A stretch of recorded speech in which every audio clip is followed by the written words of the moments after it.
Guillermo González, considerado como el padre de la arquitectura moderna dominicana, nació en Santo Domingo el 3 de noviembre de 1900. Era hijo de la cubana Georgina Sánchez Campos y el señor Gregorio González Lamarche, quien era nieto del expresidente de la República Dominicana, Ignacio María González. Durante sus primeros 6 años, Guillermo viaja con sus padres a La Habana, Cuba, Filadelfia y Nueva York. Regresa a Santo Domingo en 1907 y cursa los estudios primarios y secundarios en el Colegio Católico Santo Tomás, el más celebrado establecimiento privado de la época, graduándose en el año 1917.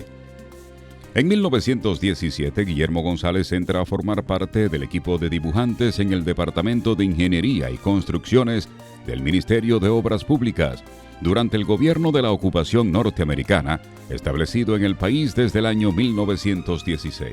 Sí, él era evidentemente un gran dibujante, y incluso sus hijos, porque tuvo 2 hijos, guardan esos bocetos. Tenía ese don de dibujante, de artista plástico, ¿no? Indiscutible. Yo creo que realmente los dibujos de arquitectura más exquisitos que yo he visto de su generación son de él. Yo no he visto otros arquitectos, posiblemente existan, ¿no? Pero yo no he visto otros dibujos de arquitectura con la factura y el nivel de sensibilidad que tenía Guillermo.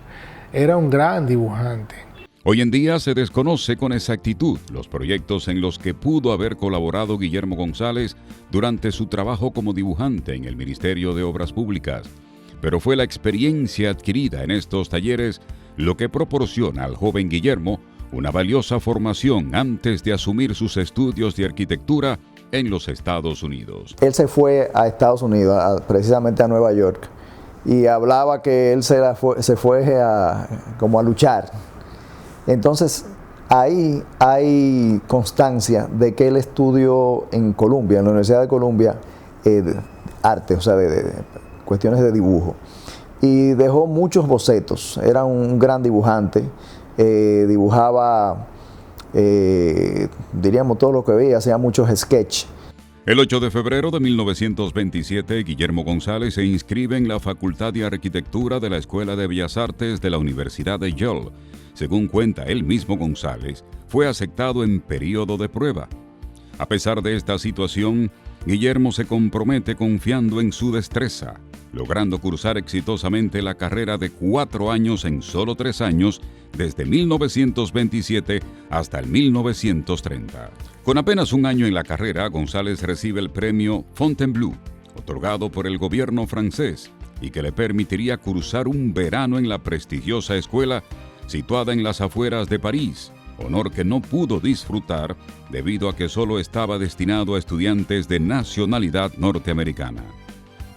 Esta distinción mantuvo a González en el liderazgo de su promoción hasta el momento de su graduación, ubicándolo nuevamente frente a la oportunidad de ganar una beca en la McShane Traveling Fellowship Competition para realizar un viaje de estudios profesionales por toda Europa.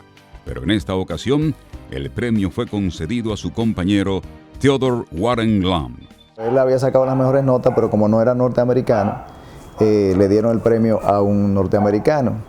Pero como él tenía mucho carisma, un individuo con mucho carisma, se había ganado el respeto y la admiración de sus compañeros, y el que ganó el premio era un compañero muy querido de él y muy adinerado, y se lo llevó para acompañarlo para Europa en un recorrido de 9 meses.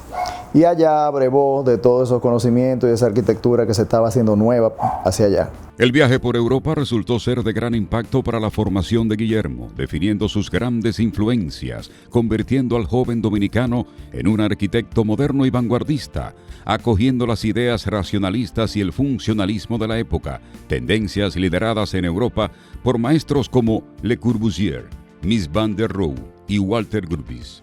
Cuando retornó aquí a la República Dominicana, él se quedó un tiempo trabajando en Nueva York, en Estados Unidos, con firmas importantes, y luego vino acá y empezaron a darle algunas encomiendas. Ese era el gobierno del dictador Trujillo. Otro viaje que realiza González en 1932 es su visita a la ciudad de Málaga, España, donde su padre, don Gregorio, se estableció en calidad de cónsul. Es allí donde Guillermo González conoce a la señorita Mercedes Fernández Canivel, malagueña de familia distinguida. Guillermo en Nueva York y Mercedes en Málaga mantienen una relación de noviazgo de 4 años, hasta el 7 de junio de 1936, fecha en la que contraen matrimonio en la ciudad andaluza, y ese mismo año la pareja se traslada a Santo Domingo.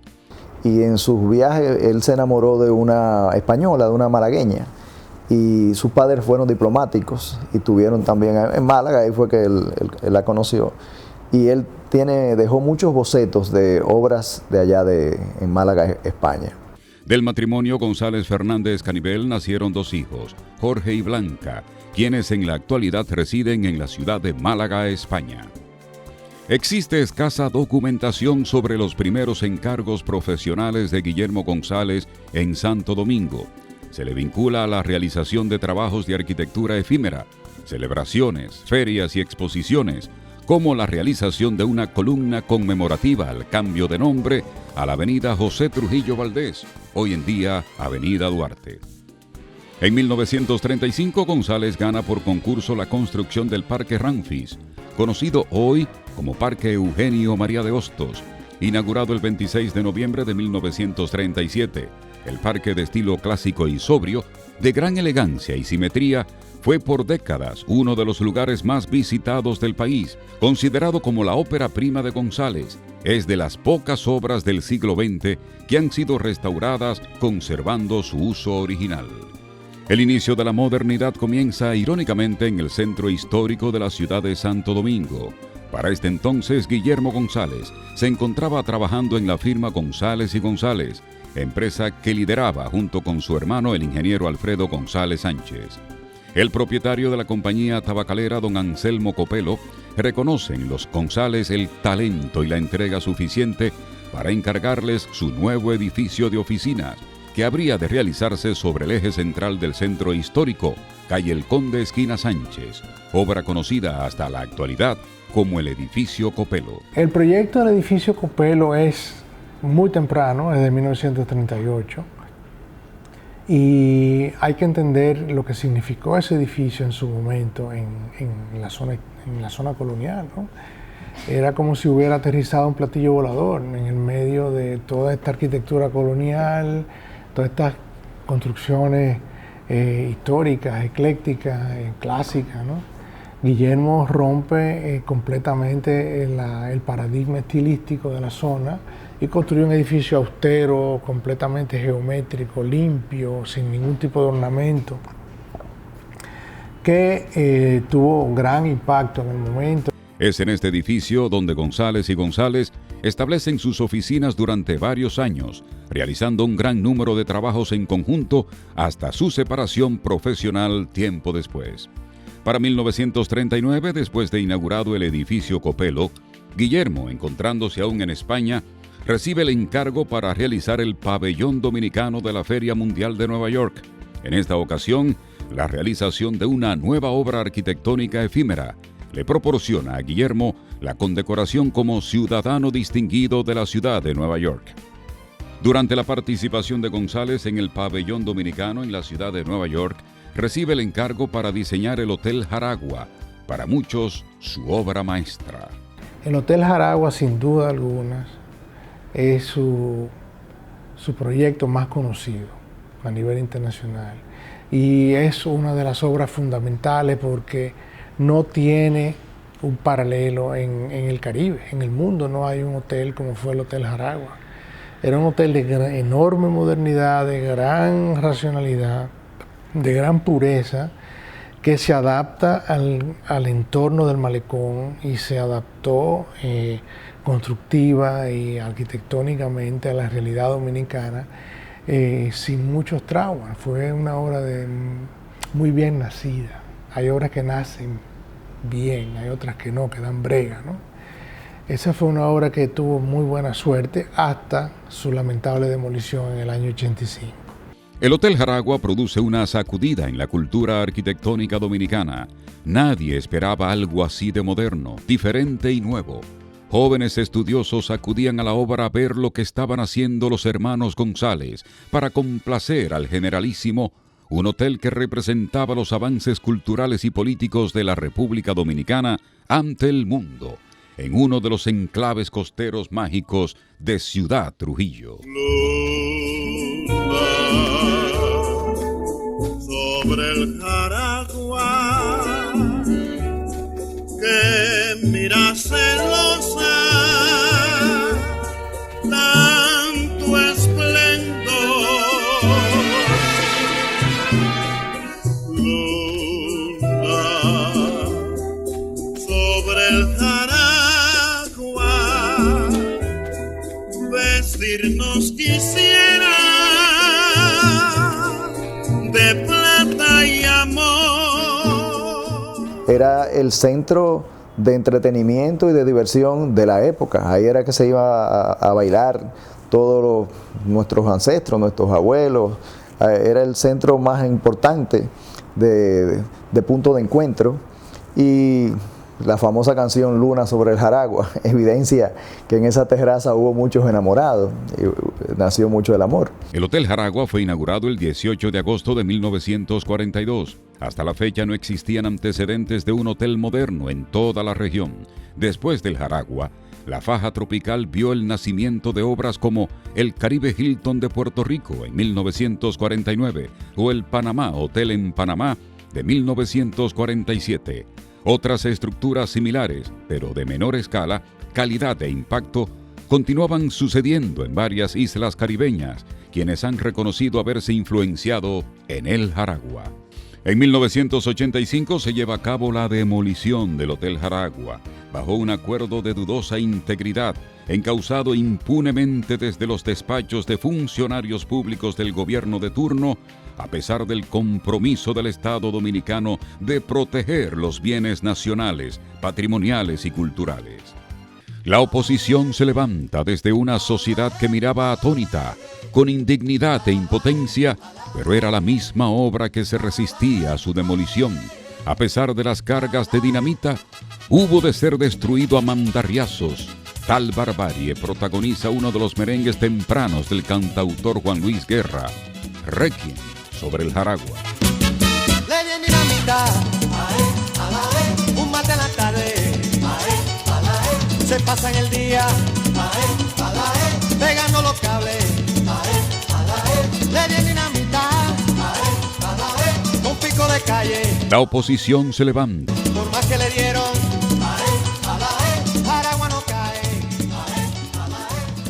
La obra física es una cosa, pero la memoria histórica que irradia o que preserva la obra física también debe ser tomada en cuenta. Nosotros nos vamos a quedar un día sin nada, simplemente con la obra de Eloy. Después de la realización del Hotel Jaragua en 1942, los hermanos González inician la primera etapa de 3 niveles del edificio de apartamentos conocido como el Jaragüita, situado también en la avenida George Washington.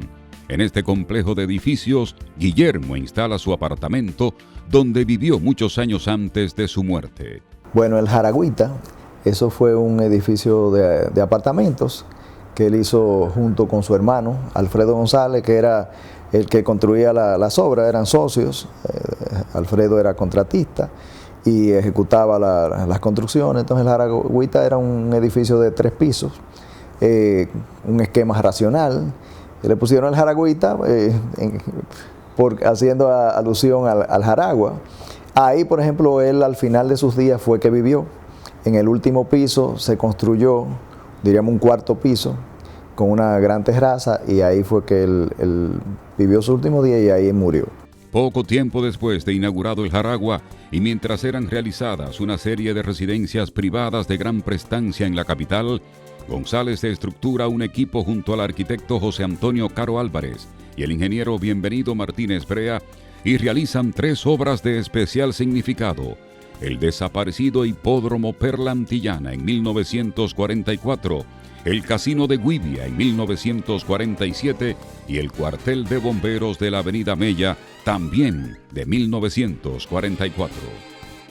Gracias al éxito del Hotel Jaragua, a Guillermo González le asignan el diseño de 2 nuevos hoteles: el Hotel Montaña en Jarabacoa y el Hotel Hamaca en Boca Chica. El Hotel Hamaca también, eso fue una de las obras emblemáticas, fue una arquitectura racional, no como el Hotel Montaña, que también diseñara él. Fue también un edificio que se volvió emblemático, o sea, eso era uno de los paseos obligatorios de la gente que vivía en Santo Domingo, ir a disfrutar en el Hotel Hamaca. Un esquema también moderno, de arquitectura moderna, que lamentablemente también fue de los edificios que se fueron. El primer trabajo de urbanismo a gran escala conocido en el que participa Guillermo es el Plan Maestro para el campus de la Universidad de Santo Domingo, siguiendo la corriente de desarrollar nuevos campus universitarios, modernos y de gran calidad urbana, como en otras universidades de América Latina. Hoy en día el campus ha perdido su capacidad de integración urbana con el resto de la ciudad, aspecto de vital importancia en el plan original. Una de las intervenciones más discretas de Guillermo fue el proyecto para el espacio público de las escalinatas del Conde. La fecha de ejecución de esta obra, encargada a Moncito Báez, no ha sido precisada aún. La escalinata resolvió de manera definitiva la interconexión entre la vía central del centro histórico y el borde oeste del puerto de la ciudad. La Feria de la Paz y la Confraternidad del Mundo Libre produjo gran impacto para la sociedad dominicana. En su momento, su realización definió un antes y un después en la cultura del espacio de la República Dominicana. La feria es su gran trabajo. La feria es arquitectura, es urbanismo, es iconografía, es un proyecto social, es un proyecto de representatividad política, es un proyecto de gran envergadura. Yo creo que sin duda su principal obra. El régimen de Trujillo se valió de la destreza de Guillermo González y un grupo de artistas e ingenieros para realizar el más espectacular de todos los proyectos de la era trujillista, la Feria de la Paz y la Confraternidad del Mundo Libre de 1955. La obra estaba destinada a celebrar los 25 años en el poder del mandatario. Nunca tuvo relaciones políticas con el régimen, a pesar de que lamentablemente fue identificado a finales y posteriormente a la dictadura, fue identificado como parte de la misma porque trabajó para muchísima gente, pero también le trabajó a la dictadura. Una vez concluidos los arduos trabajos de la feria, Guillermo asume nuevamente en su carrera su posición de profesor, contribuyendo a la formación de una nueva generación de arquitectos.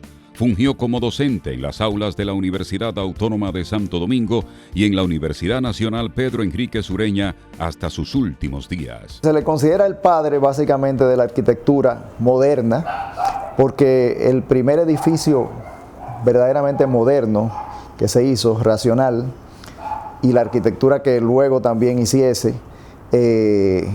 era considerada moderna. A Guillermo se le considera como el padre de la arquitectura moderna dominicana, quizás un poco injustamente, pero no le faltan atributos como para ser considerado así, ¿no? Digo injustamente porque hubo otros arquitectos modernos importantes, don José Antonio Caro, don Marcial Pau Ricard, don Leo Pau Ricard, don Humberto Ruiz Castillo. Fue todo un grupo pequeño pero importante de autores que practicó más o menos en el mismo momento a inicios de los años 30, 40, 50, 60. Pero Guillermo posiblemente era el que tenía una mayor capacidad de ser como el emblema, ¿no? Ser el representante del grupo. González muere sin ver terminada su última obra, un pequeño edificio de 2 niveles situado frente a la Catedral de Santo Domingo, en el entorno del Parque Colón, para el Bank of America, donde actualmente está el restaurante Jalao. Con planes pendientes de visitar a sus hijos en Málaga, un infarto fulminante sorprende a Guillermo el 13 de noviembre de 1970.